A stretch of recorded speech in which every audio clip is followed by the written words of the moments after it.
Okay, a couple minutes after 10, so why don't we get going so we can get you guys back to doing actual police work. This is the same webinar that we put on for the in-person sessions. So you're going to get the same information. You just don't get the benefit of seeing our lovely faces and getting to ask us questions directly. However, hit me up in the chat or just jump in if you have a question. This is very informal. We have no rules of decorum. So if you have a question or if something needs clarification, feel free to just jump in.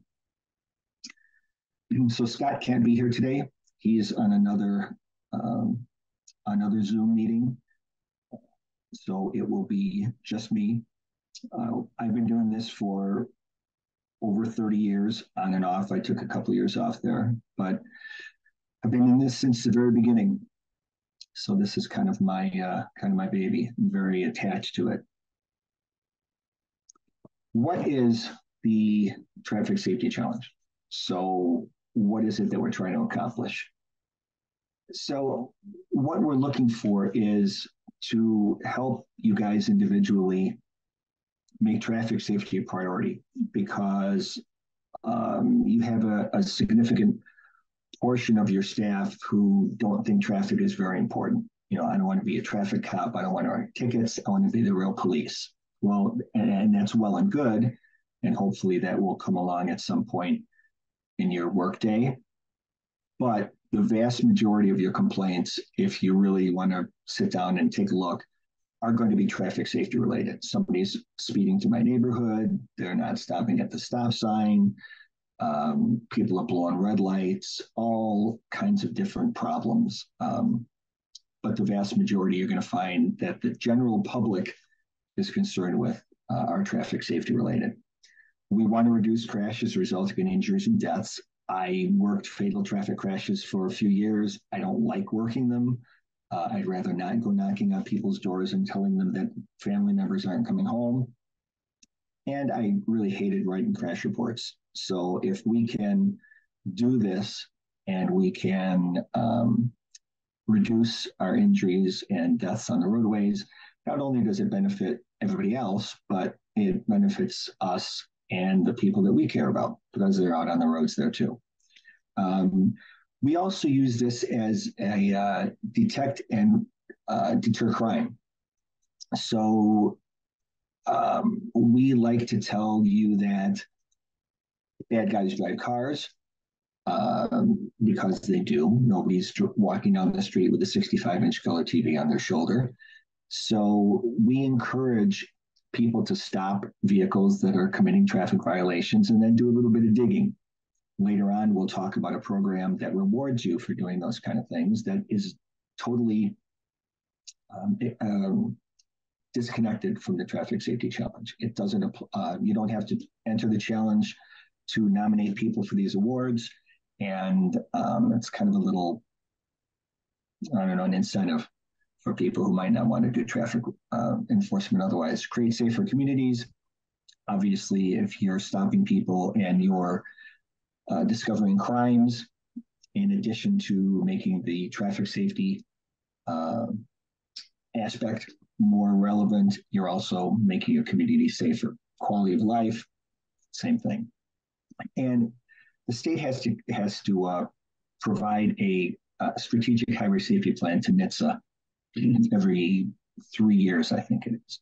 So your participation also helps the state develop their highway safety plan. I don't know if you guys saw the note from AJ there, but this is being recorded and it will be available on the website later on if you haven't missed anything or if you want to go back and take notes. The basic funding, we get NHTSA money through IDOT. It's a pass-through grant that helps us run the program. The DOT down in Springfield, they are the ones who are our grant administrators, and they monitor how we're doing and what we're doing. The Illinois Chiefs Traffic Committee, a lot of the people on the traffic committee are judges, and they help us to put this program together and maintain it. However, we really depend on additional funding by our corporate partners. And these are just a small sampling of who provides us with funding and equipment and training and all of the things that we give away to you guys as incentives for participating in the program. Later on, when we get farther along in the presentation, you'll see a list of a lot more people who make this possible. So there are 4 areas that we want to concentrate on, and these are the things that you're going to have to address in your application, in your in the program that you put together. And these are the 4 that cause the majority of serious injuries and fatalities in traffic crashes. You've got your occupant protection, your speed, your distracted driving, and your impaired driving. These are the things that we are going to want you to concentrate on. These are the things that you have to address. So what does the challenge itself do? Well, when you put your program together and you put your application together and you take stock of everything that you do, it recognizes the fact that you're doing a good job. And this also rewards your ability to be creative, to show your commitment to traffic safety. We encourage you to develop a comprehensive traffic safety program. So if you write a lot of tickets, if you make a lot of DUI arrests, that's all well and good, but we're looking for something that's comprehensive. We don't want you to concentrate just on one area and assume that you've got a good traffic program. We want you to take a look at all 4 of these areas. And again, there are others that the more you concentrate on, the better your program is probably going to be. But we want you to develop something that's comprehensive. It doesn't just focus in one area. We provide you with a means to measure your effectiveness, and we'll talk about that in a minute. We will help you to determine, A, how well you're doing compared to other people that are similar to you, and B, give you a way to measure your progress from year to year. Lastly, and I mentioned this before, we want to stress that traffic enforcement leads to detection of criminal activity. So if you're stopping cars for traffic violations and then just giving them their contact, saying, have a nice day, letting them go, you may very well be missing out on some things that you could be using to develop some sort of a criminal activity case. How do we measure you guys? How do we group you guys? Municipal officers, municipal departments, you've got the categories on the left-hand side.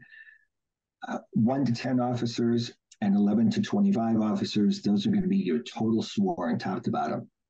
We don't often get applications in those categories. So putting together an application with all of the criteria and doing it well and doing a good job of presenting it, you've got a good chance of being right up there in the running for one of the top spots. Sheriff's offices, it's really difficult to get sheriff's offices to participate. So if anybody has any connections with your local sheriffs, encourage them to take a look at this program and see if they can see their way clear to participate. I'm just letting more people in. Sorry about that. State police districts, everybody competes in the same category: college, university, other agencies. Park district police, SOS, Forest Reserve, DNR. I was talking to a DNR guy the other day. They would be able to participate also. And we also understand that when you get a college, university, sorry about that pointer, I keep playing with that, other agencies, we understand that they are not going to be the same how should I say, the same criteria as a regular police agency, a municipal or a sheriff's office. Um, so there are other categories in the traffic safety challenge application that don't specifically focus on any one particular area. So even though you might think that there's that an agency like a park district police or forest preserve or college university, there's no way that they would be able to compete with a municipal agency. There are different criteria that we use, and we understand that things are different. We will compare you to agencies that are like you. We'll talk about that in a sec. Championship class, everybody who wins their category this year will compete in the championship class for next year. And that means an agency that has 5 officers will compete with an agency that has 105 officers. Doesn't mean that the smaller agency doesn't necessarily win. So it's just a matter of what you do with the resources that you have. Okay, now let's not go forward.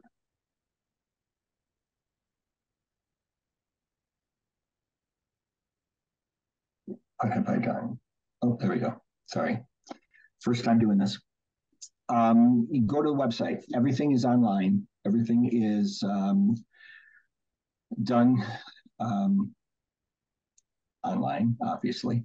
We used to use paper applications, but this makes it much easier for you. Everything is done electronically, and it's all submitted electronically also. At the Traffic Safety Challenge website, you can find a how-to and completion guides. The how-to guide is really lengthy and very wordy. So just use that as a kind of a how-to, as it says. You don't have to do everything exactly as listed in the guide. It just tries to give you a little bit more information on what we're looking for and how to complete the application effectively. The online link is there also. You'll find that this is just a notification about the webinar that's going on today, but there is, as you'll see here, there's an online link to apply for the 2023-24. You go on to the Illinois Traffic Safety Challenge, and you have to click on the link right there, the application.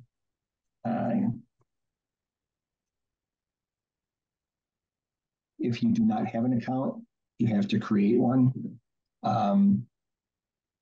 It's really very simple. You use your name and address and create a password, and then you can access the application online. And I'm looking at this and I'm thinking that I had a more up-to-date application, and it doesn't seem to be there anymore. So I apologize for that.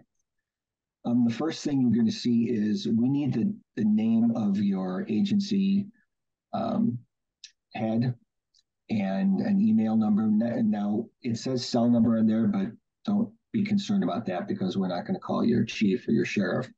The important part is the bottom, where we need a cell phone number for somebody who is going to be able to answer questions if, in fact, we judge these applications on the weekend.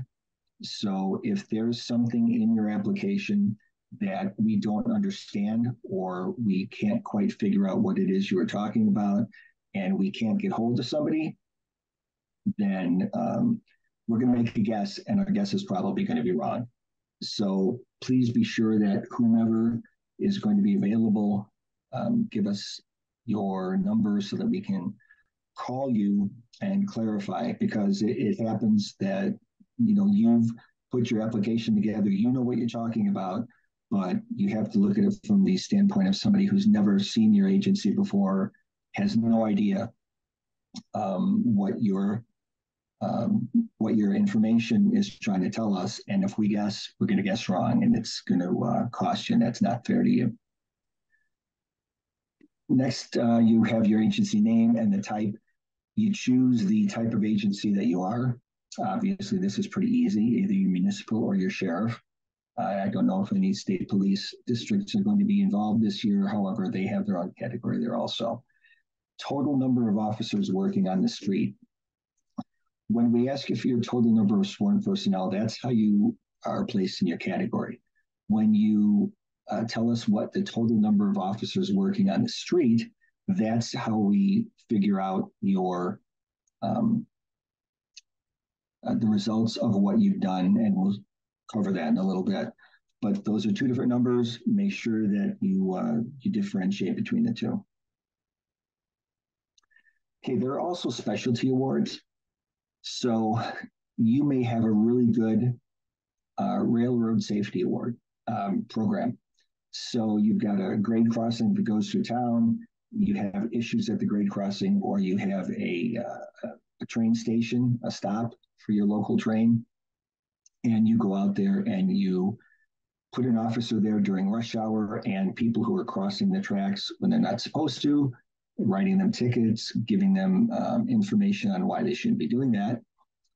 There's Rail Safety Week. If you send officers out there to talk to your commuters about rail safety, you might want to pull information from each one of the categories that we're looking for, and we'll talk about that in a minute. And you can apply for a special award, any one of these categories on the left-hand side. Below that, you put these things together. We recommend that you use PDFs. Back in the day, I preferred to use PowerPoint or Publisher, but the problem is when you upload those to the website, sometimes your fonts don't translate. If somebody has an older version of PowerPoint or of Publisher and the font is different, or the setup that you have your photos and your text and all of that, and you're using something other than PDF, it doesn't lock the format. So you definitely want to use PDF if you can. Otherwise, Word docs should be fine, but we always recommend that if you're going to put this together, you upload PDFs. So the priority areas that we're looking for, there are 7 of them. There's policies and guidelines, training, incentives, and I'm not going to insult you by reading all these from the screen. You see them, we'll cover them individually in a minute.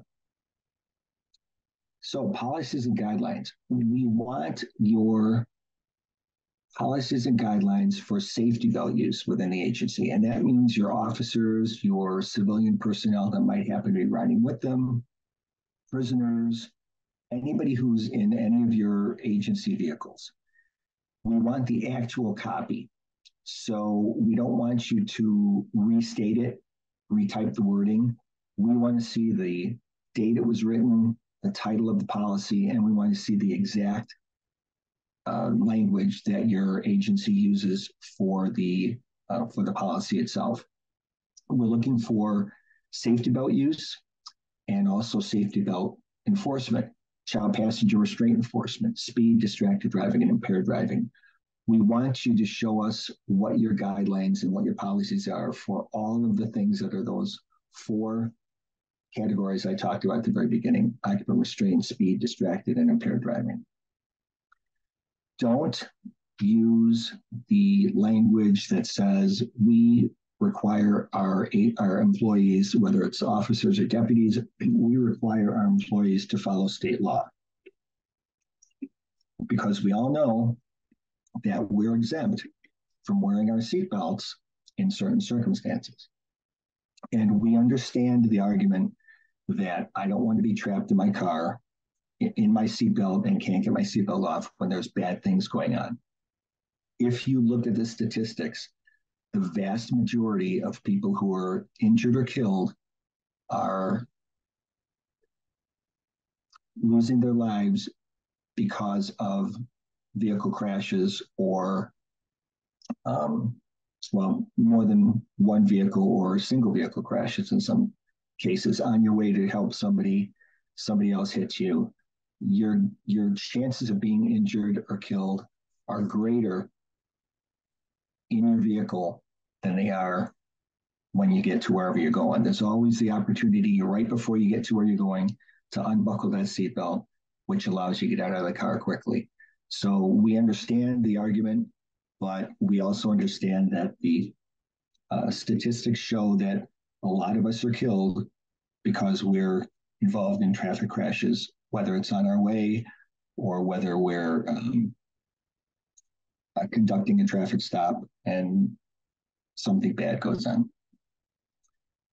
Policies and guidelines. So we want you to have a guideline or a policy. So you can have a written policy, or you can have a memo from the chief or from the sheriff or from the division commander, whomever, saying that these are our goals for the year. This is what we hope to accomplish. So if you don't have a policy and you can't get one done because 2023 is over and that's the calendar year that you're going to be applying for, if you don't have a policy, you can use a guideline. Now, it's not going to help you for 2023 because obviously it's after the fact, but sometimes we understand that policies are hard to get through. So if you want to have the chief executive officer issue a memo or a bulletin, something at the beginning of the year, saying that these are the things that we're looking for. And the first thing is officer safety values. We'll cover that in a second. I'm trying to think ahead of what my slides say. Does your agency have a written priority making enforcement of seatbelt and child passenger safety laws a restraint? Safety laws a priority, sorry. Speed enforcement, impaired driving enforcement. So again, you see that these are the four things that we're looking for. We want to see some sort of a policy and guideline that says that you're addressing these particular categories. So you can have a policy that covers everything at the same time. One policy, you've got your title, you've got your location in the general orders, 500.1, and you've got your paragraph that covers all of your categories. You've got seatbelt use, child restraints, speeding, impaired driving, and distracted driving. This is all encompassed in one policy. You can do separate policies if that's that's the way you do things in your agency, or you can do something like this. And what we're looking for is something that says that these four categories are important and the enforcement of those violations are a priority for your agency. It could be we aggressively address these violations. They're a priority, as you see in this policy, but somewhere you have to address all four of these issues. Here's another one. And when I talked about seatbelt use earlier, this particular guideline says that all employees and any vehicle that is owned by the department or rented or leased, because sometimes you'll have your detectives or your TAP guys. Some agencies will lease cars, soft cars for officers that are in uniform and don't need a marked squad. We want to make sure that you're using everything that you could possibly be involved with during your work hours. Everybody has to be restrained. Now, this particular policy says on or off duty. I'm not sure that that's problematic, but they're addressing the fact that everybody who's inside that vehicle, including non-employees, are properly restrained. So we want something that says that your officers are required to be properly restrained, but the more that you can expand on that, the judges are going to look more favorably on that. There's a range of points you can get for each one of these guidelines, and the more information that you can give us, the more different circumstances you can cover, judges will look more favorably on that. Speed enforcement, this is just another example. This shows you at the top who the agency is, when it was issued. Obviously, we don't update these slides every year. So this is an older policy, but I'm sure this has been updated in the interim. But we want to see when the policy was issued, because if you've got an older policy, I mean, if this were to be submitted for this year's application, what we'd probably do is we'd probably make a comment in the judge's sheet that you might want to take a look at this and consider maybe updating it. But here we have a policy on speed. And again, you see the language there that says that enforcement is a high priority. Okay, so policies was the first section that we wanted to cover. The second one is officer training. We understand that there are certain things that are going to be difficult to find training on. Impaired driving, there's always some sort of training going on, whether it's case law or whether it's breath alcohol operator recertifications, or whether it's ARIDE or DRE. So there are target areas that are easy to find training in, and then there are some that are not quite so easy. So we understand that, and we would like to see officers trained in all 4 targets annually. The more that you're able to do, given your resources, obviously the more favorably the judges are going to look on that. Don't forget your civilian personnel, because you've got school crossing guards that is involved with traffic safety also, is it not? Making sure kids get across the street safely, making sure that people are protected when they're crossing the street. You've got community service officers. Depending on what your agency has them doing, they could possibly be involved in some sort of traffic safety also. Maybe they're directing traffic, maybe they're taking crash reports. Don't forget your civilians. Other areas of training. We want the 4 main target areas, but the more that you do to address traffic safety in your area, obviously, the more weight judges are going to give to that. Don't forget your over-dimensioned vehicles, your trucks. Crash investigation. That's important with traffic safety also, because what you're looking for is, why did this crash occur? Is there something that we can do engineering-wise to prevent it? Or is there something else we can do? Can we concentrate on enforcement in that area? So training is important in all of these different categories here. Bike safety, rail safety, teen driving. These are also your specialty awards.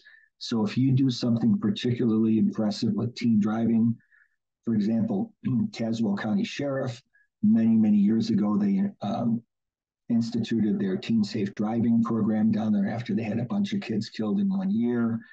They concentrate on teen driving, and they have a very good specialty program. So what they would do is submit their application for the entire program, and then they pull out everything from each individual category, policies, training, enforcement, etc. And they would put that into a specialty award application to be considered for that. Use your imagination. You might not think of drone training as being traffic safety oriented, but then think about it as you're using it to map out your crash scenes, your total station, equipment training, your read interviews, because you're interviewing offenders, you're interviewing witnesses. Photography, obviously, that's something that you might not think of as far as traffic safety, but again, you're taking photographs of a crash scene. You may see something that doesn't really apply to that particular scenario, excuse me, but it may provide you with some information to investigate why that crash occurred and take some steps to prevent it in the future. Pursuit training, obviously, if you don't get to where you're supposed to be going, then you're not going to be doing anybody any good, and you're going to be injured. Other people are going to be injured. Traffic safety is important. Safety Town, Do you have a safety town? Do you teach kids when they're supposed to cross the street, how they're supposed to cross the street? Um, all of these things that you might not think of right off the top of your head as being um, officer training or even civilian training, kind of stop and take a look at what you do during the year, see if there's a way that you can incorporate that into your traffic safety program. So the application also asks for, and again, like I said, these numbers are off because they're from older applications. We want to see the number of officers who are trained in each one of the 4 areas in the calendar year of 2023. Again, we understand that if you've got 40 officers in your police department, you're not going to be able to send 40 officers to everything every year. So tell us how many officers receive training in each one of these areas. And then if you have something specifically that you want the judges to pay attention to, this area at the bottom that's indicated by the red oval, that expands. So just put a couple of words in there, a couple of bullet points. We want you to realize that we do this, and then in the next couple of slides, we'll show you how to expand on that. Tell us everything that you do. Formal schools, video training, bulletins. Do you have laser speed measuring equipment? Do you train people on that? Do you refresh training people on that? Because you use it for 10 years and you start to develop bad habits. So every once in a while, does somebody come through and say, hey, just so you guys know, roll call training, a couple of minutes at a time. Here's how you turn it on. Here's how you calibrate it. Here's what the readouts mean, et cetera, et cetera. Do you test on your policies and general orders? Just because they're out there doesn't necessarily mean that people are obeying them. So if you test on the general orders and the policies, you're assuring yourself that your officers, your deputies, whomever, understand what they're supposed to be doing, whether it's their particular behavior or whether they're enforcing the 4 target areas. Computer-based training, do you do any of that? Do you use law bulletins? Do you use, if you're not part of the Traffic Safety Resource Prosecutor email group, they frequently will post training opportunities, case law, things like that. Go back to seminars and conferences or formal schools. We understand that you can't send a lot of people to a lot of things that cost a lot of money. So what we're looking for in that case is if you send somebody to a conference, are they going to come back and share what they learned? Or is it just a weekend away from work where they get to sit in a classroom for a couple hours and then go out and have dinner? So we understand you can't send a lot of people to some of this expensive training, but what are you doing with it when they come back? Are they doing a 5-minute roll call? Here is what I learned at the DRE conference. Here's what to look for. Recertifications. If you have people who are recertifying in breath op or your car seat techs, that's what we want to see also. And number 10 there, we're looking for things that you've already trained people in. Your car seat techs, their certification is good for a couple of years. Breath ops, you have to recertify every couple of years. SFST, I haven't done it in a long time, so I think that's either 3 or 4 years. If people have had training prior to 2023, but they're still valid, they're still up to date, and they still use it. I mean, I went to AI, that's how long ago it was, back in the 1980s. I was certified as an investigator, but I haven't used it in 28 years. That's not what we're looking for. We want to know people who've been certified or have had training in the past, but they're still able to use it today. So don't shortchange yourself just because you weren't able to send a lot of people to training in 2023.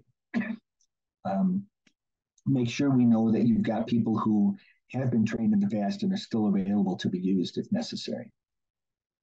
Please don't send us training for your canine or your baton training. We get this every now and then. And if you can't prove that somehow it has to do with traffic safety, please don't include it because that's going to cost you points. Here you have a certificate of attendance for somebody who went to an IACP conference. This was in Phoenix. You're not going to send 6 or 7 people to Phoenix. We get that. What did the officer come back and share? Did he or she come back and give a roll call presentation? Did he or she come back and do maybe an in-house video, 4 or 5 minutes in roll call? Here's what I learned. Here's what to look for.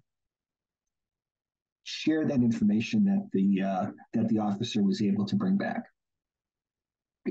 We have several different types of resources on the Traffic Safety Challenge website. You guys have all seen these videos. Your vest won't stop. This bullet is today your day, et cetera, et cetera. Every now and then, it probably wouldn't be a bad idea to just send these through roll call again. Have people log on.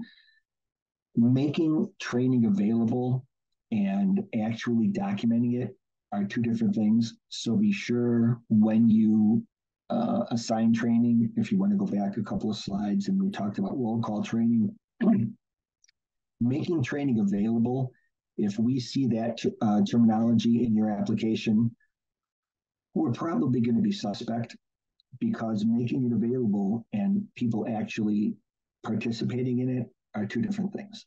So please be aware that we need some documentation, and we'll show you how to do that in a sec.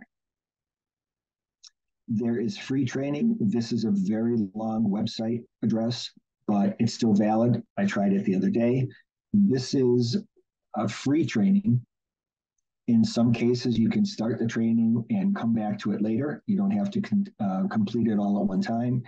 And there's a vast amount of training on this TSI website. Some of it's involved, some of it's certification oriented. You don't have to do those things, but there are some things that are just, a one shot. You can look for it, you can check it out for an hour or so, and that's your training. Also, there's online training from NHTSA, from the Governor's Highway Safety Administration, GHSA. There's the Disregard the National Law Enforcement Liaison Program. I believe that they canceled that a while ago. But there is training available that you don't have to go anywhere for. It's free, it's online, and some of it's actually really good. The matrix here doesn't have to look like this, but these are the kind of things we're looking for. The date of the training or dates, the name of the training, who provided it, how many officers went. So if you've got, let's look at this. You've got an A ride, 2/3 of the way down there. You sent 2 officers to A ride. We understand that that's not something that everybody is going to be involved in. But again, what did those officers come back and do? Were they able to pass on some of that information? You've got some new people here. You've got breath analysis for alcohol training. You've got 2 people who went for the 16-hour course. You've got other people who have been certified for a while. Be sure you include those people, as we talked about in the other slide. If they've been certified in the past, but they're still valid and they're still practicing, be sure you include that. This particular matrix is broken down. You'll notice that this is all impaired driving training. You can have another matrix that covers occupant restraint training, speed, distracted driving. There is a certain format we'd like to see these in. We'll talk about that a little bit later. If you break this up into different categories in each separate table, that's helpful because that way we can kind of take a look at what you've done in each particular area instead of having to jump back and forth from this line to this line, trying to compare your impaired driving training mixed in with your occupant protection training. This makes it a little bit easier for us. Incentives and recognition. We want you to understand that rewarding people is a very important part of your traffic safety program. If people are doing a good job, they almost always want to know they're doing a good job. They might not admit it, but everybody wants to know that they're doing something that they should be doing and that they're being recognized for it. It's difficult to do a good job every day and not be told that, hey, by the way, we get it. We appreciate it. You're doing a good job. Thank you. Now, this is not just for officers. This is for the people who are out there in your community also. You'll notice here that there's a couple of certificates. However, what we want you to make sure of is that this is not a Toasters for Tickets program. This is not something that rewards people for just going out and writing a bunch of tickets, just going out and making a bunch of arrests. We're looking for comprehensive recognition. Now, obviously, if you see in the certificate to the left there, an officer was recognized for speed enforcement. That's good. Make sure that the people who are doing the job are recognized for all four of the areas: occupant restraint, speed, impaired driving, and distracted driving. Officer of the month or officer of the year, that is not going to be applicable unless the main reason or reasons that the officer was recognized were due to enforcement or some sort of application in all of these areas or most of the areas. If you investigate crashes, you should have a Saved by the Safety Belt award for officers and civilians. The state has a program, buckleupillinois.org. If you have a citizen or an officer who's prevented from serious injury or even death because they were wearing their seatbelt, or a child in a child restraint, this applies to them. This is the IDOT award. They get a certificate. They get a really nice challenge coin type item there in a wooden box. This is something that you can give to your officers or the people that you serve with it. For. I'll get that right. There's a one-page form that you fill out. It's very easy. It's on the Buckle Up Illinois website. This is something that this is the state of Illinois program. However, you can feel free to do something on your own. You can set up a certificate for your personal use, and it's much easier and it's much faster. I don't know how long the state of Illinois program takes to get back to you. In case it's a long time and it loses a lot of its relevance, because if you're waiting 6 months to give somebody an award, it loses some of its impact. You can feel free to use your own certificate. You don't have to be fancy. Obviously, you go to the office supply store and get yourself one of these decorative backgrounds, and you can set something up where you can present this yourself. So you don't have to be involved in a serious PI crash in order to be recognized. If the reason that you weren't seriously injured was because you were wearing your seatbelt or because your kids were in a child seat, that's kind of what we're looking for. If you were in a crash that you should have been injured in, given everything else that happened, but the reason that you weren't was because you're wearing your belt, that's what we're looking for. That's the whole idea behind the award. And again, we shouldn't have to say this, but with rare exceptions, the at-fault driver doesn't qualify for a Saved by the Belt award. However, having said that, if you've got a kid who just got their driver's license and it's slippery out, it's icy, it's rainy, they just don't have the skill set to avoid running off the road, going through a stop sign and hitting something, if in your judgment, the reason that they were involved in this crash was not because they were doing anything that was exceptionally wrong. It's just that their skill set wasn't there. Circumstances were such that they just couldn't avoid it. Sometimes it's helpful to recognize teens for this, especially high school kids, because if you want to make this presentation at an assembly or at the driver's ed class, something like that, it's a good reminder to these guys that, hey, you know what?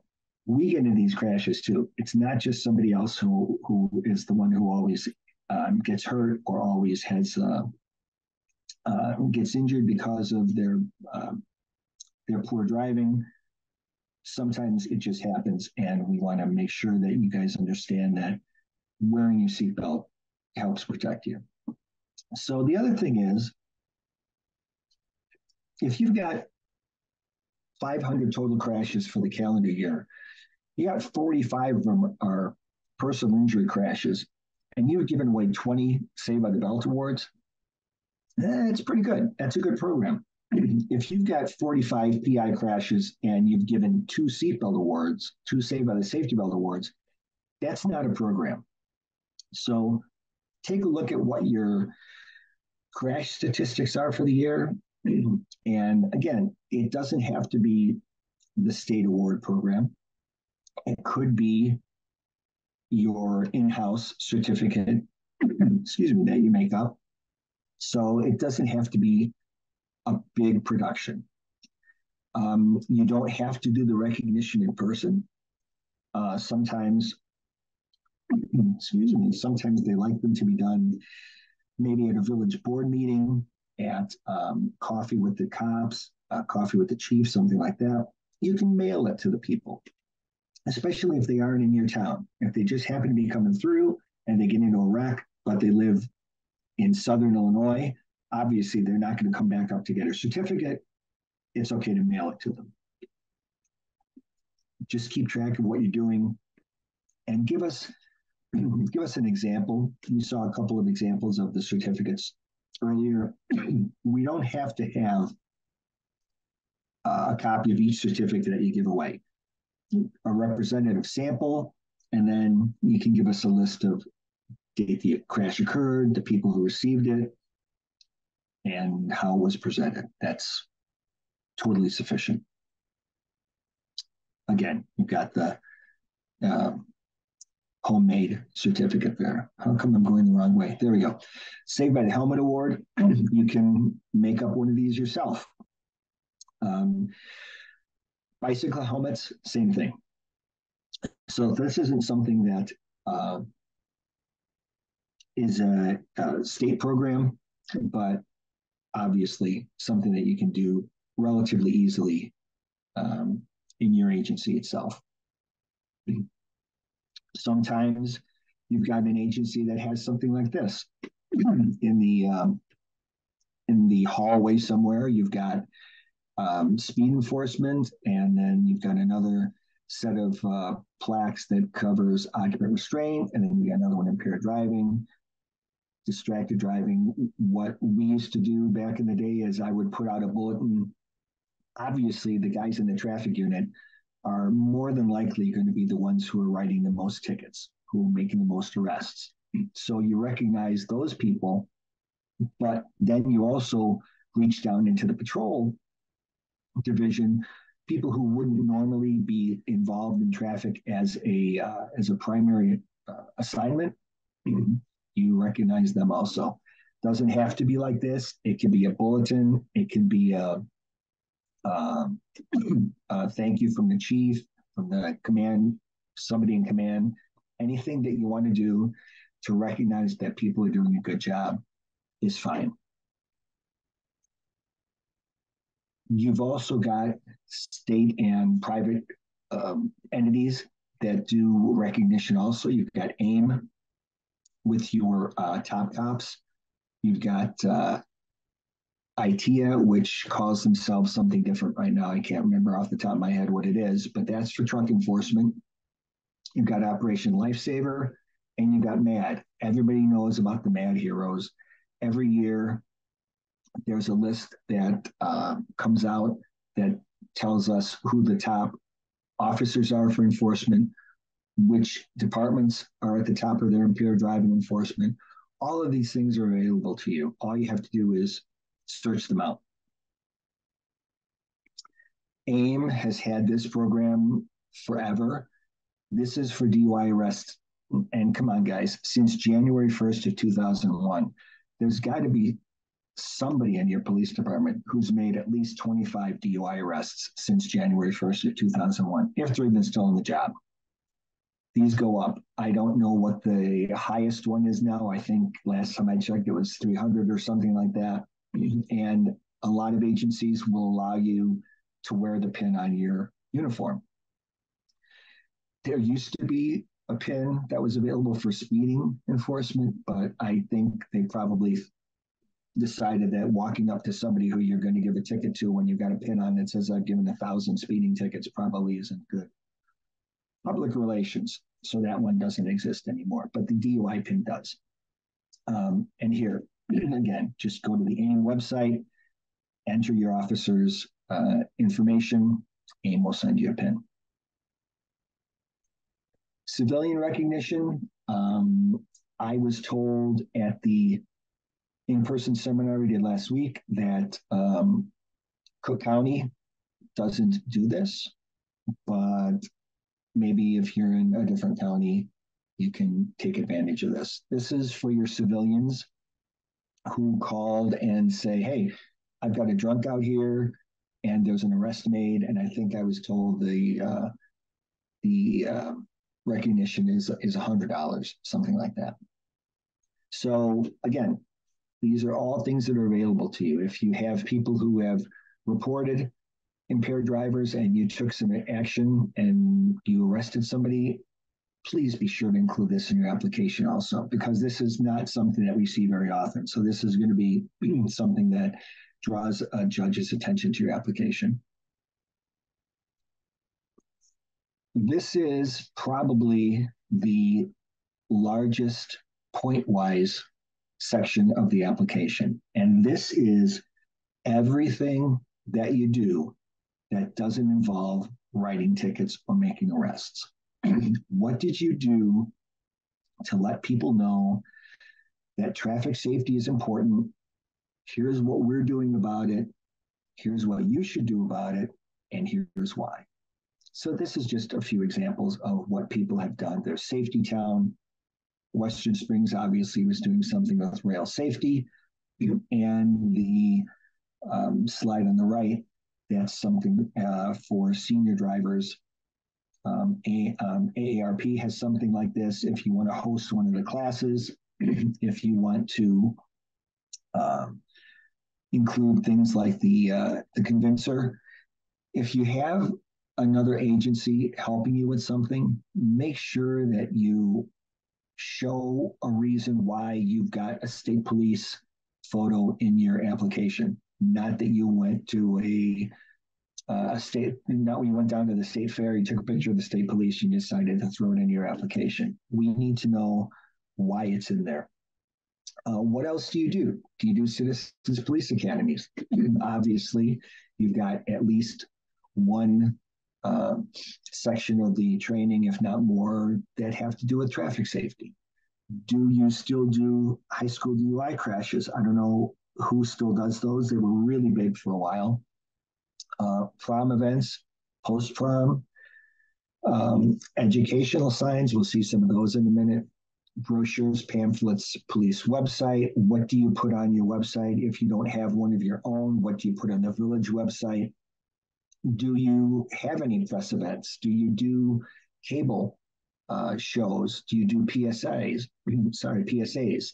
Anything that involves how you get your message out to the people. We understand that everything that you send out isn't going to be printed in the newspaper unless it's a really slow news day and unless you have a local news outlet that like a neighborhood paper or something like that. You're not going to get it published. So we get it. Send out your press releases anyway. Show us that you sent out press releases because you have no control over what actually gets published, but at least you're making the effort. Look for unique ways to do this stuff. Have you ever heard of Patch? If you haven't, patch.com, you're essentially able to write your own article. Somebody will then look it over. Somebody from Patch will look it over to make sure that it's relevant content and acceptable content, and then they'll put it up on the website. And you'd be surprised how many people look at this. And I was going to do a search and I forgot to do it. Some of these towns have a lot of following as far as looking at Patch because it's not something that is your typical mainstream reporting. So sometimes there's a little bit of a twist. Sometimes it's humorous. Sometimes it's written in a different style than something that you'd see in the paper, and people enjoy that kind of thing. So this is an older screenshot. Some of these towns may or may not still participate, and I'm sure there are some towns that are not on here that do have patch.com now. So give that a shot. Social media, I told Scott the other day when we were doing this presentation that I don't know what half of those logos stand for. So, I mean, I'm down with Facebook, YouTube, Reddit down there in the lower row.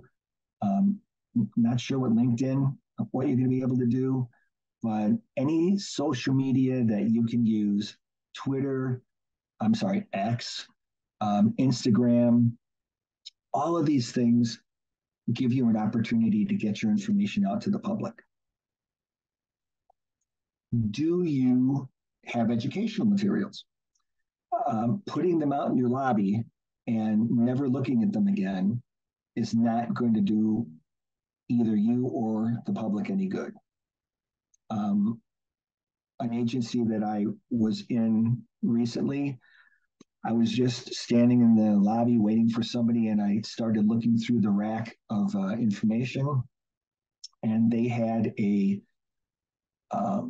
brochure on occupant restraint that was dated 2004. So probably something has changed since then, I would guess. So just make sure whatever you've got available is up to date.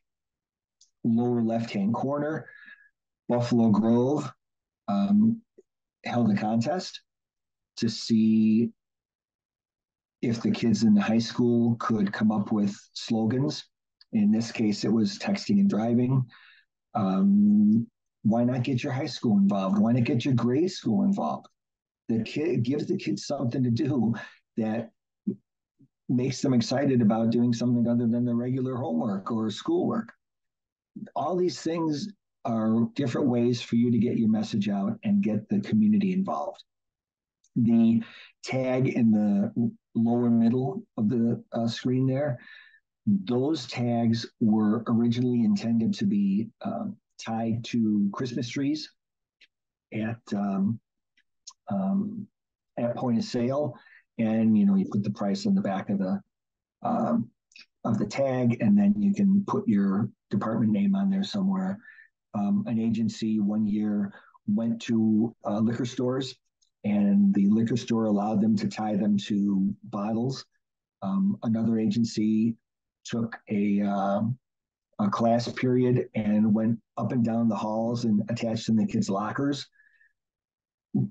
Maintenance wasn't real happy with them because they had to clean them up after the kids took them off their lockers and dropped them on the floor. But all of these different things, different ways to get your message out. Do you do PSAs? Does your village, city, town, whatever it is, do a proclamation?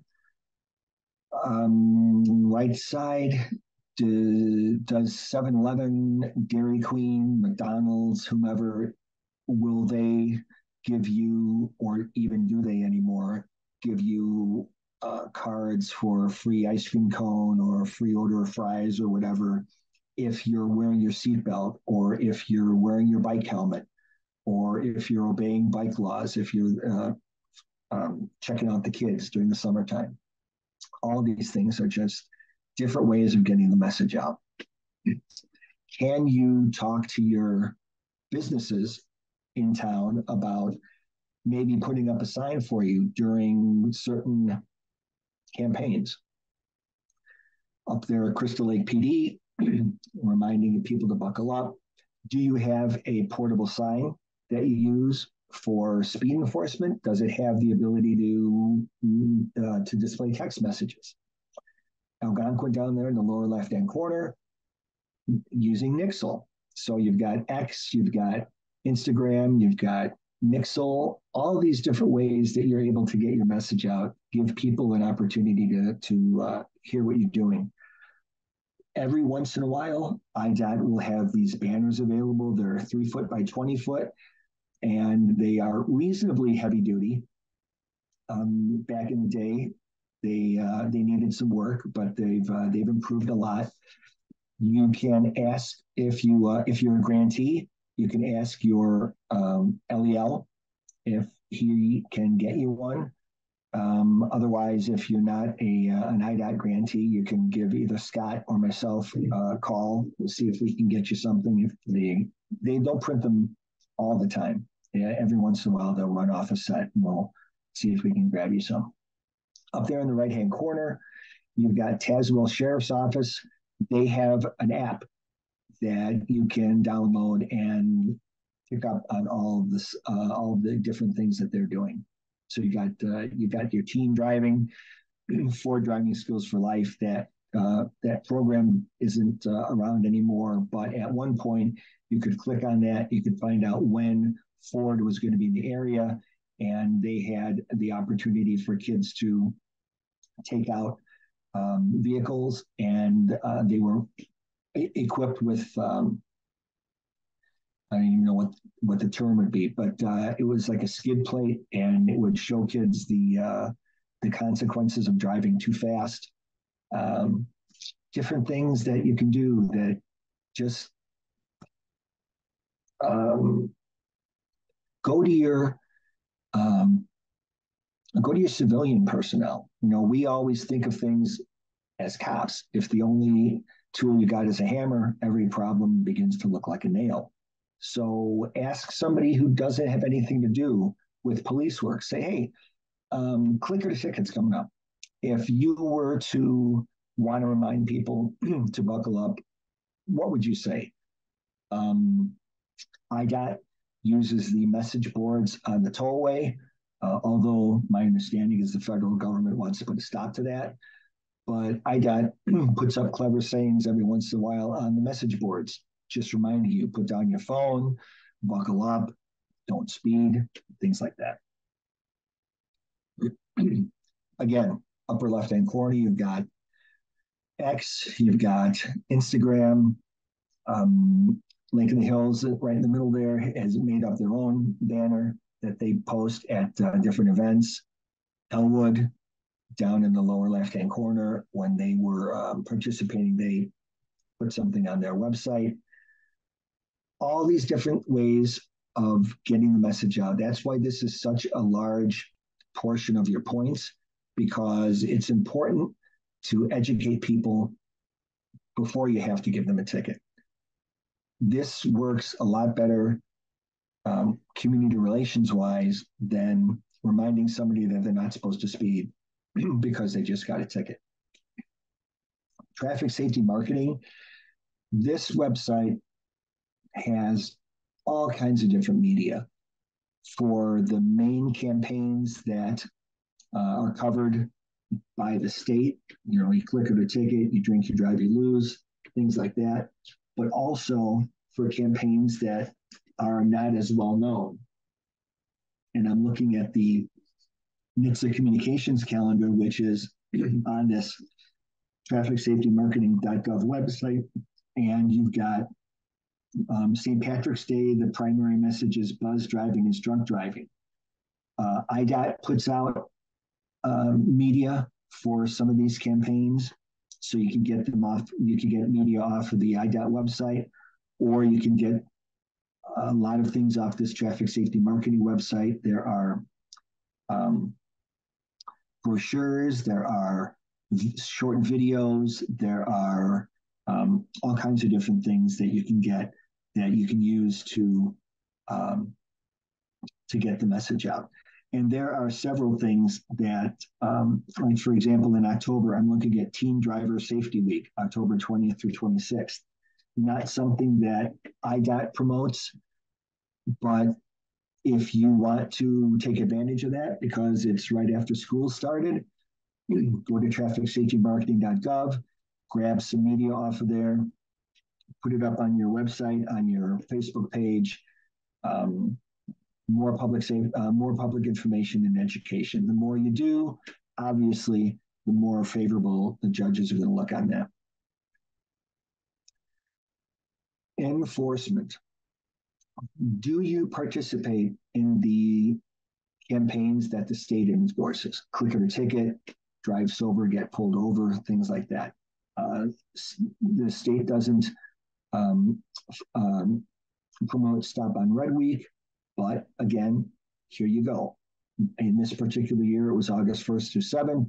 If you want to put something up on the website and you want to do some extra enforcement during that week to kind of get the message across, hey, red light means red, then you can certainly put that on your website, or you can put it out on X or on Instagram or whatever you want to do. All of these different programs are available to you. The more you participate in, the more favorable the judges are going to look on your application. If you have special enforcement efforts, if, for example, you keep track of citizen complaints. Let's see, it's February 27th. Today, I sent a couple of officers out to run radar on Miller Road because the people who live on Miller are complaining about every speed. Date, location, nature of the complaint, results of the complaint. How many hours did we spend there? How many officers did I send out there? Keep a log of that, because that's all related to traffic safety, and it shows that you're responding to the things that the local community find important. Do you do roadside safety checks anymore? Not everybody does, but if you do, be sure that you document it. Take pictures. That's the other thing that I should have mentioned when I was talking about public information and education. Take pictures. Use captions. We'll talk about that in a minute. But if you have done something, say in June of 2023, you did a seatbelt enforcement zone. You sent officers out there. You put up the sign that said enforcement zone ahead. You had officers standing on the corner waiting to see if there are violations and then pulling them over, writing them citations. If you did that in June and nobody was available to take a picture at that time, we will say it's okay to go out now and put a sign up and put a guy out there writing a ticket to somebody and say, in June, we did this. We didn't get a picture, but this is a representative of what it is we did. That's okay. That's an honor-based system. Obviously, we can't go back and check to see if you're telling us the truth or not. And believe it or not, some people actually lie. But if that's the case and you want to show us that you did, in fact, do something but didn't get a chance to document it, please feel free to do that. Do you check and see what your top 5, top 10 crash locations are? Do you keep track of what you did to address the problem? Do you show us what the results were of what you did to solve the problem? Explain how you selected an area and what you did about it, whether it's crashes, whether it's speeding, whether it's pedestrian safety, whatever your target is, tell us how you selected it, tell us what you did about it, and then tell us what your results were. We'll let somebody in. There we go. So, do you use a heat map? Are you looking to see how many crashes you had at an intersection? Are you looking to see were they A, B, or C injuries? Are you looking at your day of the week up there in the upper right hand corner? If the majority of your crashes are occurring on Tuesdays between noon and 2, and you've got people monitoring that particular stretch of roadway on Wednesdays between 6p and 7p, you're not doing any good. So take a look at what your problems are, what your issues are, and then see what you can do to address them. You'll see in the bottom there, the orange box. There's 5 years there. So you've got your top 5 intersections, and you'll notice that over the course of 5 years, some of them changed, some of them dropped, some of them added. You've spent 5 years or 2 years or a year doing this analysis and doing your enforcement or whatever it is that you decided to do to address the problem. Did it make any difference? So you've got Route 20 and Route 59. In 2016, there were 73 crashes. And Route 59 and Route 20 in 2020, there were 27 crashes. So obviously, whatever it is that the agency is doing had an effect. Tell us what you did.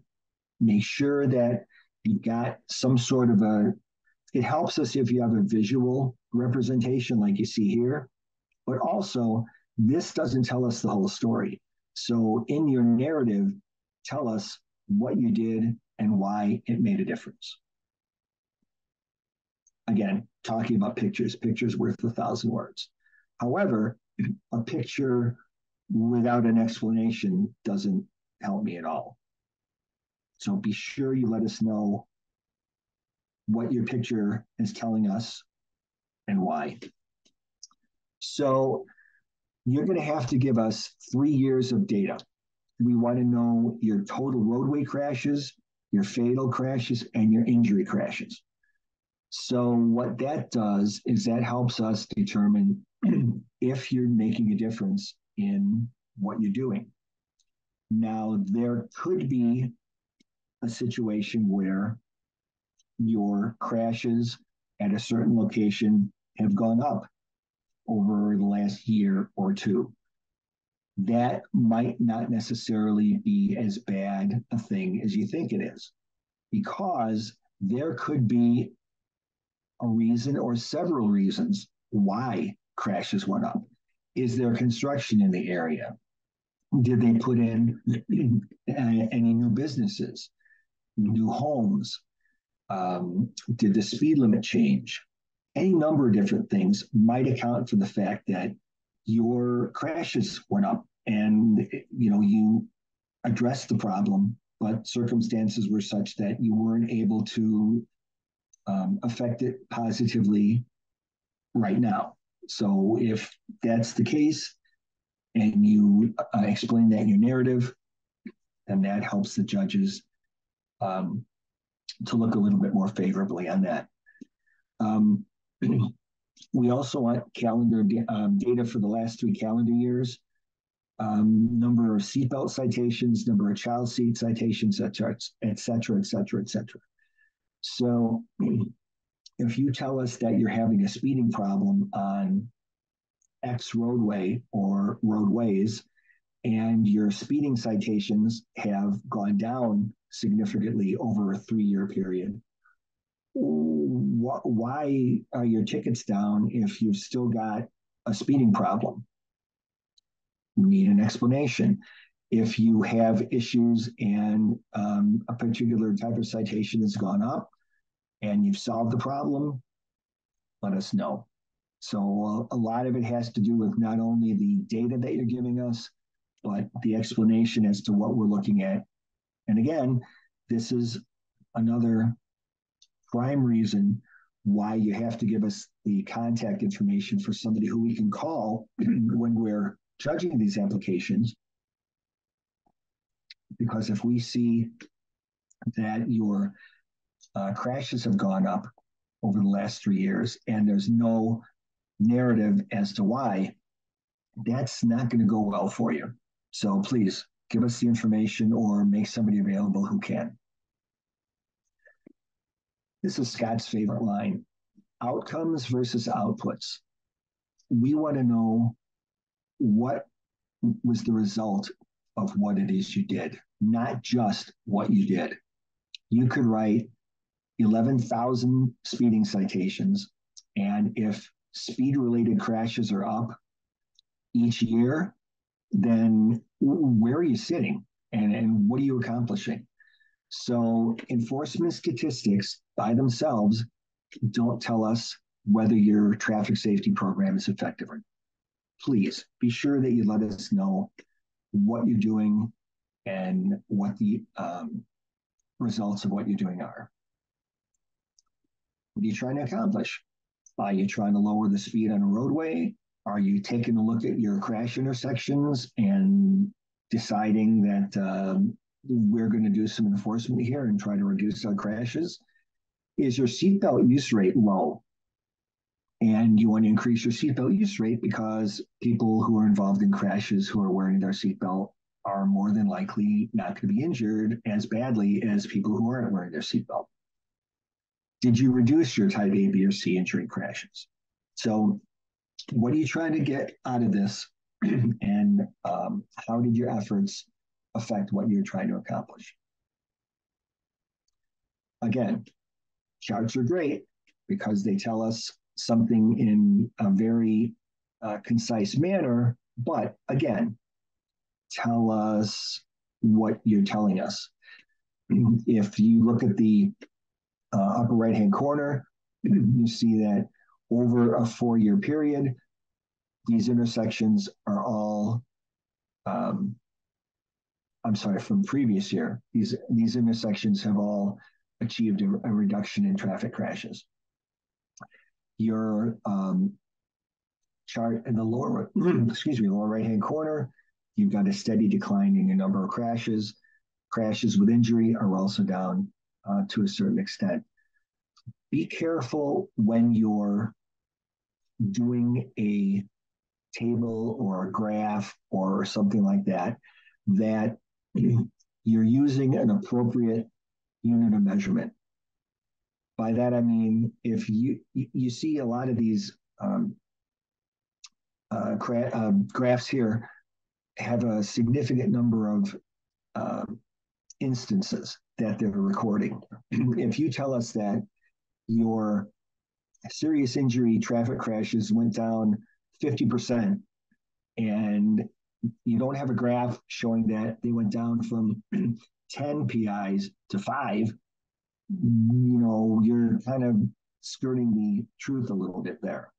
So if you're going to make a chart that shows a huge drop or a huge increase in something, be sure you're using the proper type of documentation. So don't tell us things dropped by 50% when it went from 4 to 2, something like that, and make it sound like there was this tremendous drop in whatever it is you're trying to affect. Just again, in the narrative, tell us what it is you're trying to accomplish. Excuse me. Engineering is also a part of your traffic enforcement, traffic safety efforts.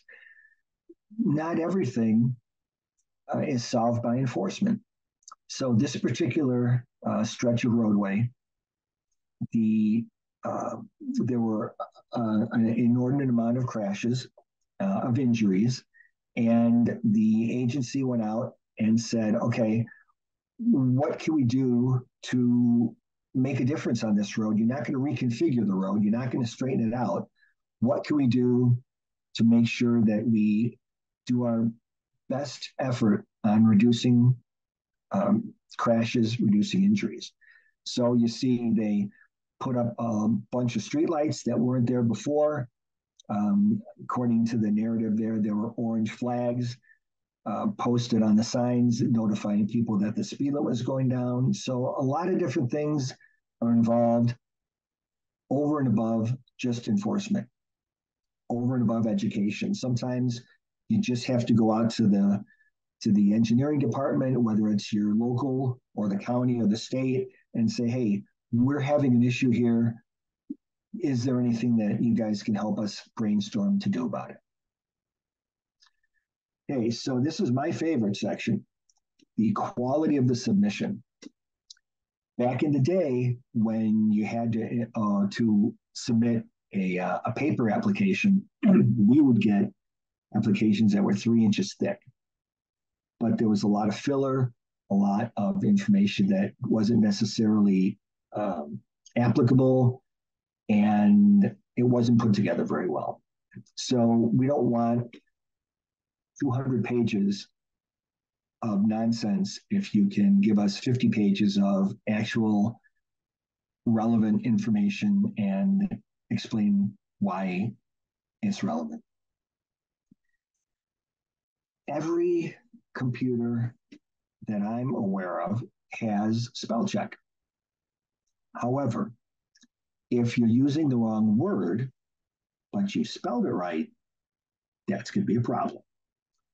Grammar, I really don't trust grammar check on my computer.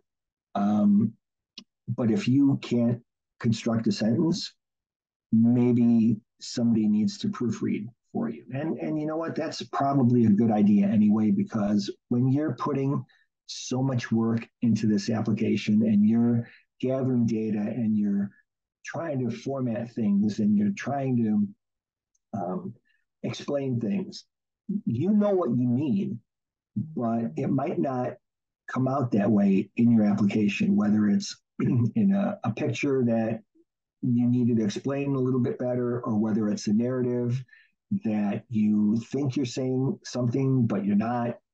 Have somebody proofread it. That's really important, because you'd be surprised how often, and these are all my pet peeves. People who submit something and they put so much work into it, but there's spelling errors and there's sentences aren't put together properly. And I know that doesn't have anything to do with your traffic safety efforts, but it does have everything to do when you're competing against another agency and you're trying to place first, second, or third in your category so that you can get equipment or training or free things that we give you to help your traffic safety efforts. Fonts, don't use 5 different fonts, 4 different colors on a page, different sizes. Stick to a basic font, and if you want to highlight it with a color or a different 3D effect or whatever, that's fine, but just don't go crazy. Organized, talk about that in a minute. Recent photos, please use photos that are of your agency, or if not, explain why another agency's picture is in your application.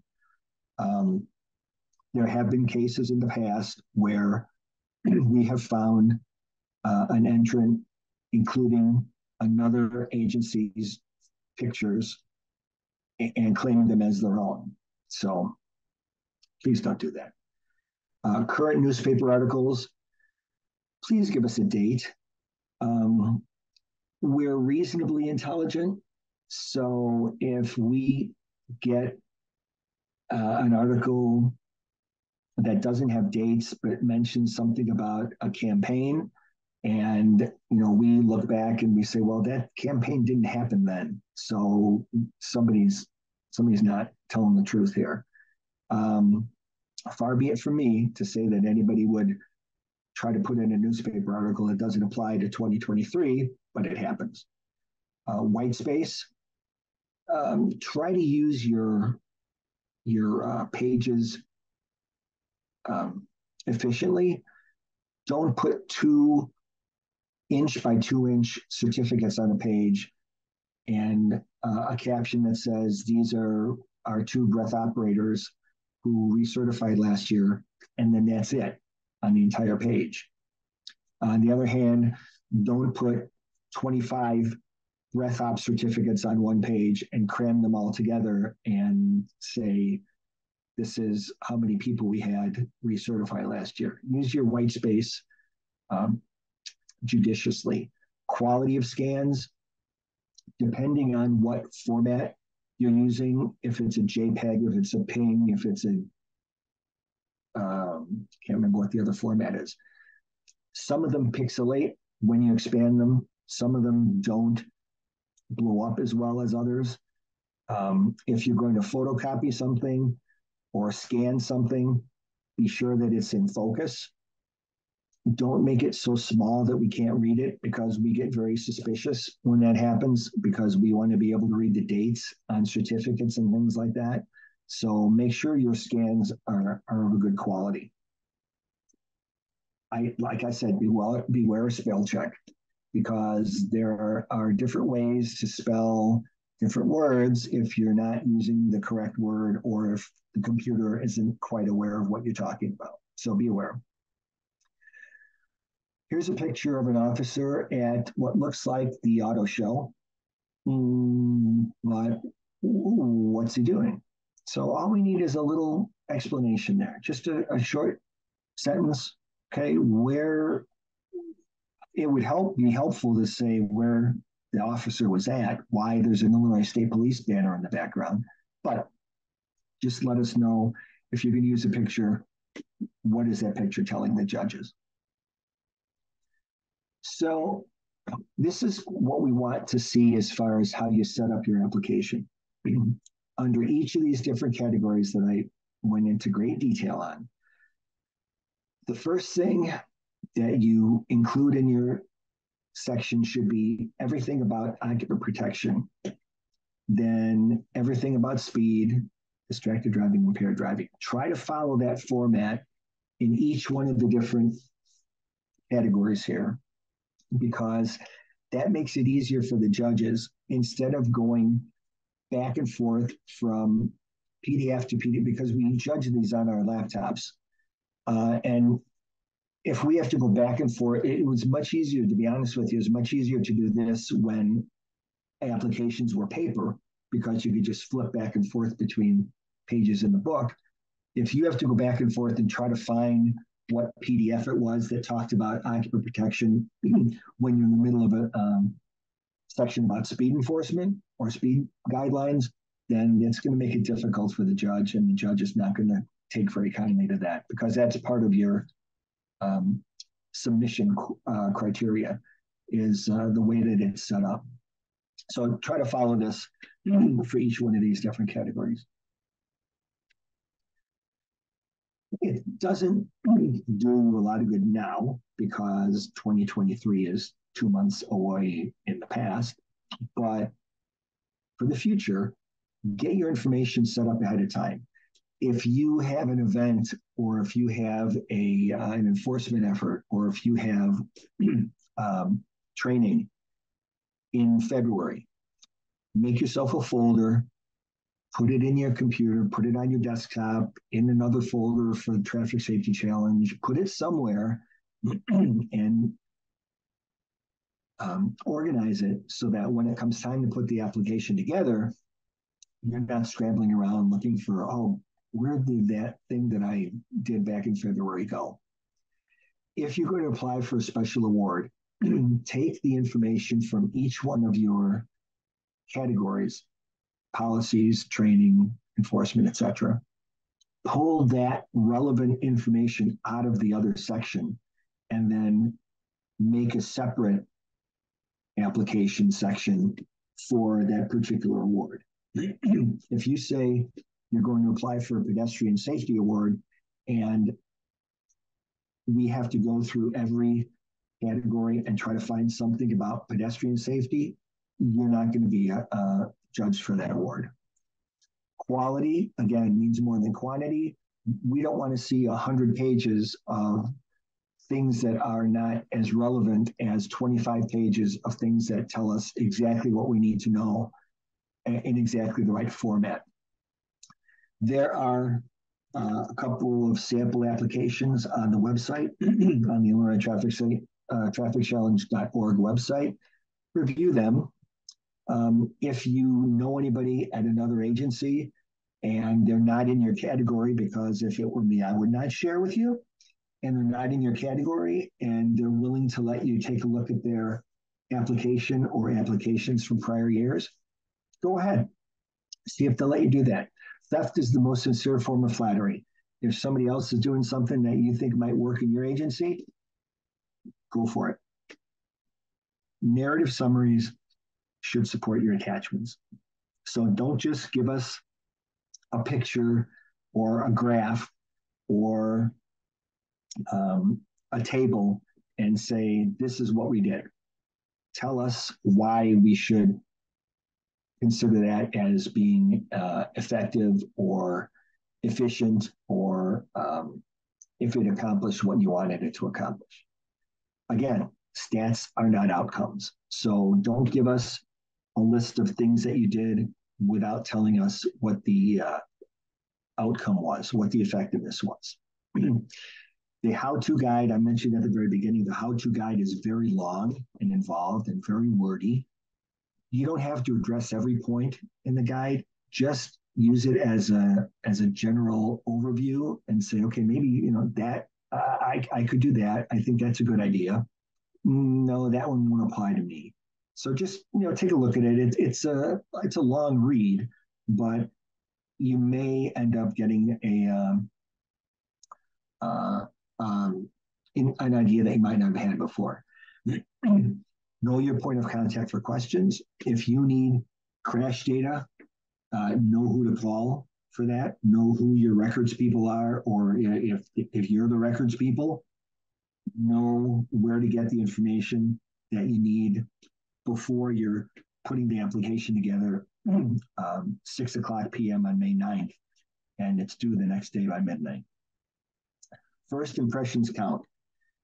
Like I said, if we look at your application and there are spelling errors or there are 100 different fonts, different colors, different sizes, that's going to affect the judge's impression, because it's going to make it more difficult for them to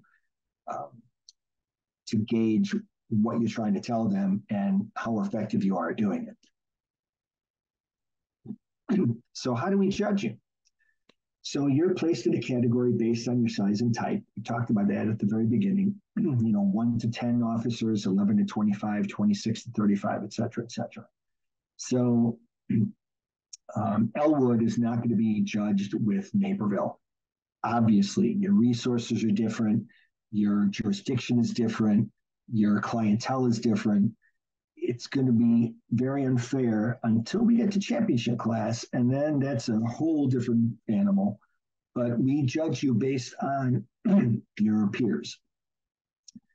There are 3 judges assigned to each category. So the reason we do that is because I'm a very strict judge. Scott, maybe not so much. And then we've got a person from AAA or somebody from maybe the state's attorney's office, or somebody who's a traffic professional, but not necessarily the police, because it's always nice to get a fresh set of eyes. But at least if I'm a rough judge, I'm going to be rough on everybody in that category. So it's not, and somebody else might not be, and then that balances things out. So 3 judges to everybody in a category. There are a significant number of points that are awarded. And sometimes when you get right down to it and you go through, 50, 60, 100 pages of an application, and 3 judges have gone through it, each separately, and you end up with three scores that are fractions of a point apart. Um, Same thing. I mean, if you're a NASCAR fan, you'll go through a 100-lap race, and after 100 laps, somebody is in first place by a tenth of a second. So that happens with us too. If the difference is so close that we determine that, you know what, given anything other than the fact that we just couldn't agree on certain things, we may assign ties because things can be just that close sometimes. On the other hand, third place could be 3/10 of a point ahead of fourth place.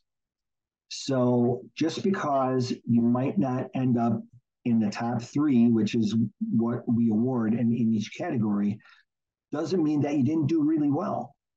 It means that someone else may have done slightly better. I mean, maybe you lost a couple of points because you didn't have a policy in place on something that we were looking for, or maybe somebody had a stronger policy. There's a large range of points that can be applied in each one of these categories. So it might not be that you didn't do a really, really good job. It just means that somebody else did better. If you want, you can get a letter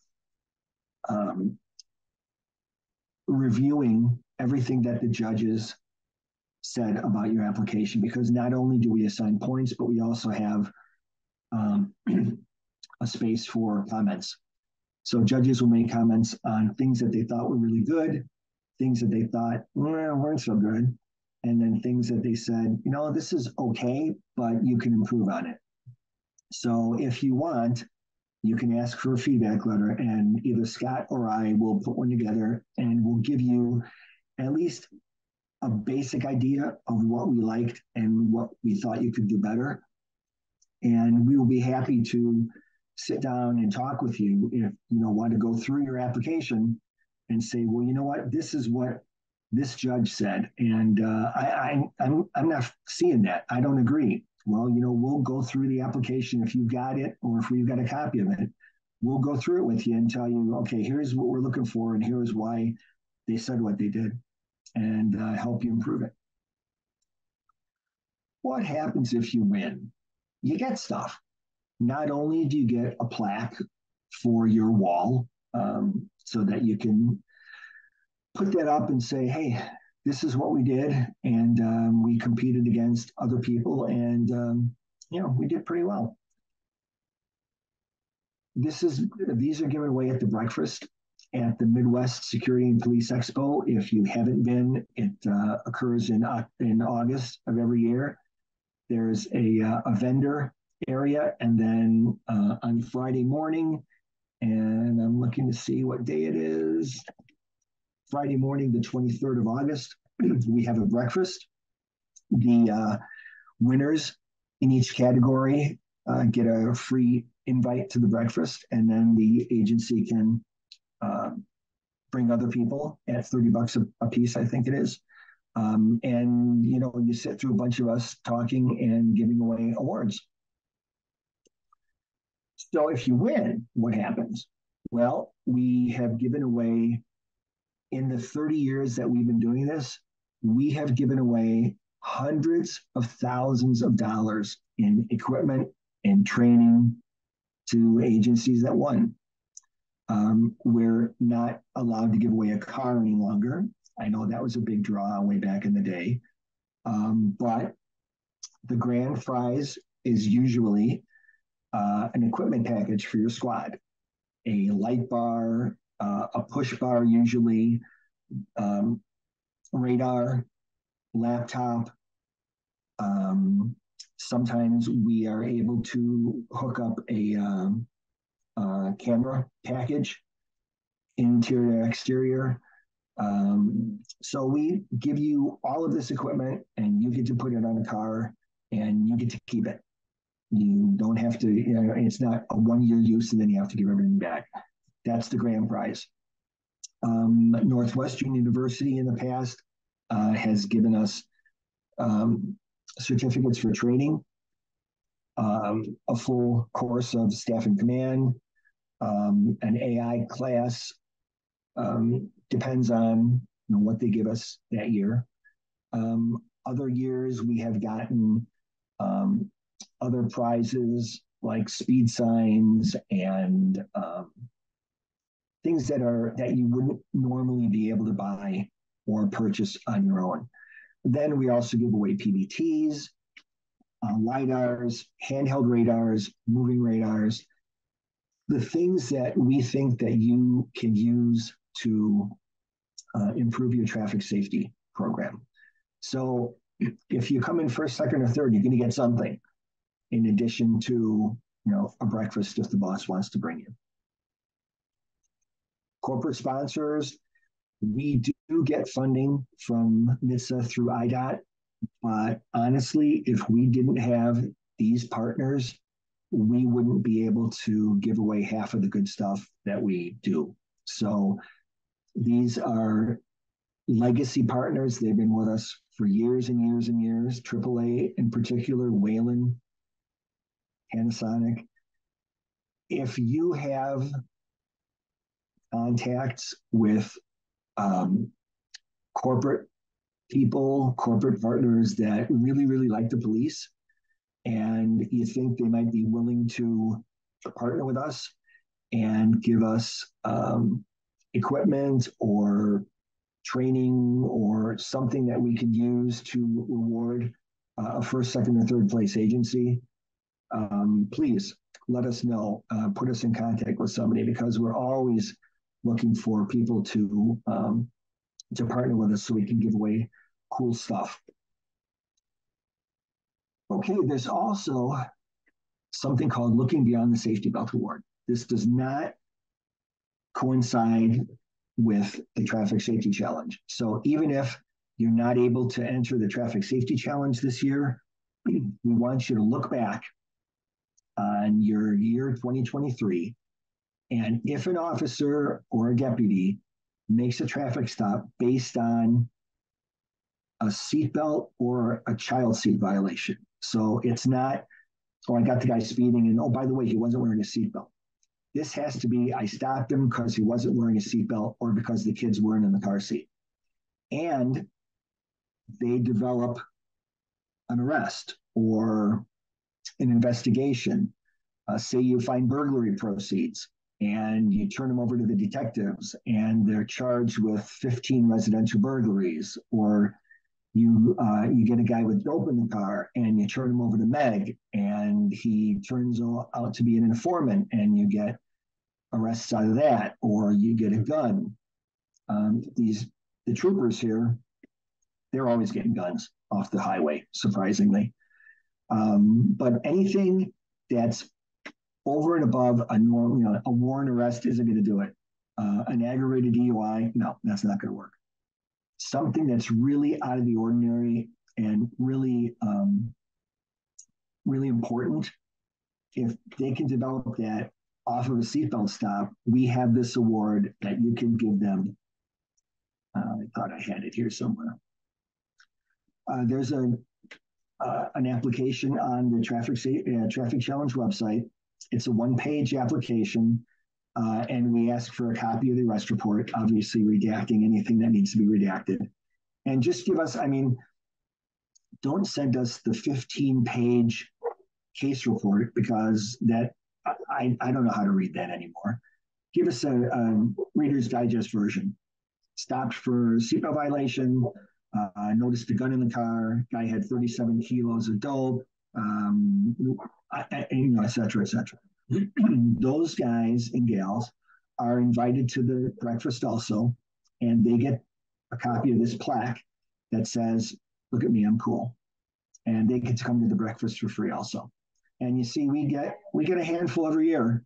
But again, you just have to go back and see if somebody made a really good arrest off of a seatbelt stop. And now that you know about it, now you can keep track for 2024 as it happens. These are due at the same time as the traffic safety challenge application. They're sent down to Springfield, and then a committee of us will take a look at them and determine if they're eligible for the award or not. Highway Safety Leadership Award. If you know someone who has made a long-term, consistent effort to promote traffic safety, and this isn't somebody who was just assigned to a traffic assignment for 10 years, and that's what they did. This is somebody who has been an advocate for highway safety throughout their career, doing things over and above their duty assignment, maybe things outside of the police department. These are the kind of people we're looking for. And this is on the website also. It's a series of forms you fill out. Also applies to civilians. So if you've got a state's attorney who has been an advocate for impaired driving enforcement, or they've just been a great traffic advocate whenever you've got arrests or tickets or issues that come up, they're on your side, and they do over and above to help you out. Other civilians outside of the law enforcement world, we 1 year awarded a state rep because over a course of many years, he had sponsored and helped pass a lot of traffic safety bills. This is the kind of person that we're looking for. So that's an option for you also. On the website, it's not shown here. This is a smaller screenshot than I had anticipated, but there's our web address, illtrafficchallenge.org. This has got on it's on the right-hand side now, all the links to the things that I talked about, the Save by the Safety Belt Award, the Looking Beyond the Safety Belt Award, Highway Safety Leadership Award. It's got pictures from last year's breakfast. If you want to take a look and see if you recognize anybody who won an award. And those pictures are free. You just click on the link and download the ones that you like. It's also got a list of the winners from last year, so you can see who in your area is entering the challenge and who you think you can beat. We have extended the deadline.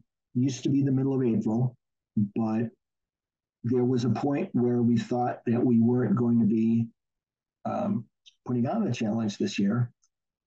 We got a reprieve, so we decided to extend the deadline. So you've got an additional almost month to get your application in. They have to be submitted.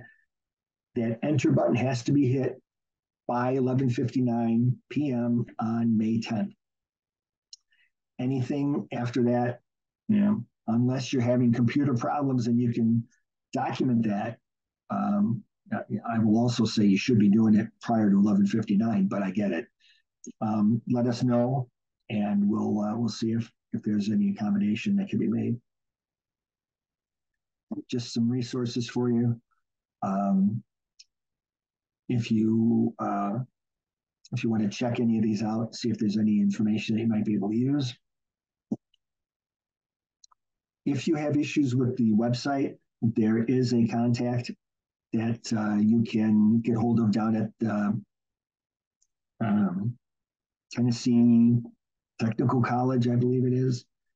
He's the one who maintains the application, and he can give you a hand with any issues you may have. This is Scott's contact information and mine. If you have any issues, any questions, feel free to give either one of us a call.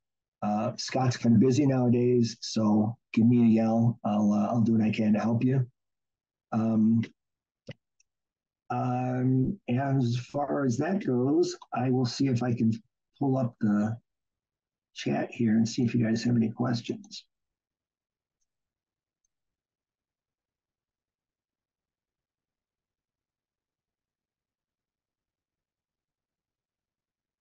Anybody have anything they need to ask? See if I can, there we go. For 2022, I can look and see. Let me write that down here. We probably have information somewhere.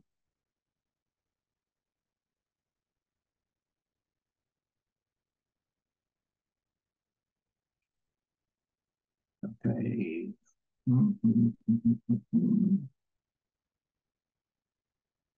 Okay. I don't see any other questions. Thank you guys all for showing up. If you need anything, again, give us a call. Let us know what you need. All right. Thanks.